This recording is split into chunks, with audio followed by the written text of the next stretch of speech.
Guys, এই মুহূর্তে আমরা যাচ্ছি, বিশেষ করে আমি তো আমার অবস্থা দেখো কি অবস্থায় আমি যাচ্ছি। আর এদিকে সুদীপা বজরংবলীজির মন্দিরে যাচ্ছি। তো মন্দিরে আজকে পুজো হবে, আবার নীলাম্বরী সাজছে। যাই হোক, আমাদের রাস্তার অবস্থা, ভোট চলছে, ভোট আসবে, সেই কারণে রাস্তার অবস্থা বেহাল। তো যাই হোক, সুদীপা চলেছে পুজোর থালা হাতে, সেই রকম একটা ব্যাপার নিয়ে। আমাদের সাথে আরও একজন আছে, যাই হোক তাকে পরে ইন্ট্রোডিউস করাবো। হ্যাঁ, তো যাই হোক, আমরা মন্দিরে অনেক কাছে চলে এসেছি। অশ্বিনীনগর ক্লাবের আগে যে মন্দিরটা রয়েছে বজরংবলীজির, সেখানে। তো গাইস দেখো, তারপরে হনুমানজির ছবি আমরা তোমাদেরকে দেখাবো। এবং সুদীপা কী পুজো করলো, পুজোর আমি ভিডিও টিডিও করি না সচরাচর, ওরা করে আমি ছাড়বো না, জাস্ট পুজো করতে যাচ্ছি, সেটাই তোমাকে দেখে। বাই। লেটে জি হনুমান টেম্পেলের এখানে এসেছি, প্রচুর ভিড়, অনেক বড় লাইন, দেখতেই পাচ্ছ কত বড় লাইন, বিশাল বড় লাইন। এই লাইনের সামনে দাঁড়ায় এসেছে, কত বড় লাইন বলে দাও। অনেক বড় বাবা, ছোট টেম্পল কিন্তু অনেক বিশাল লাইন। রাহুলটা দাঁড়িয়ে আছে,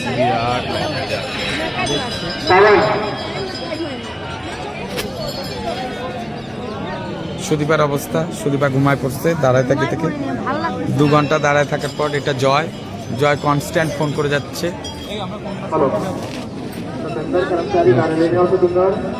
পরে কথা হচ্ছে পুজো দিয়ে। ইয়েস,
আমি দেখে নিচ্ছি।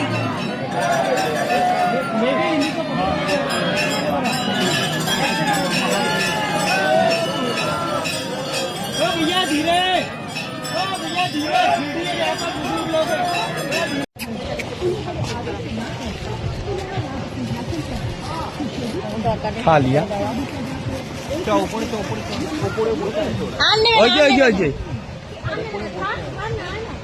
ওপরে দিবি তো, ঠিক আছে।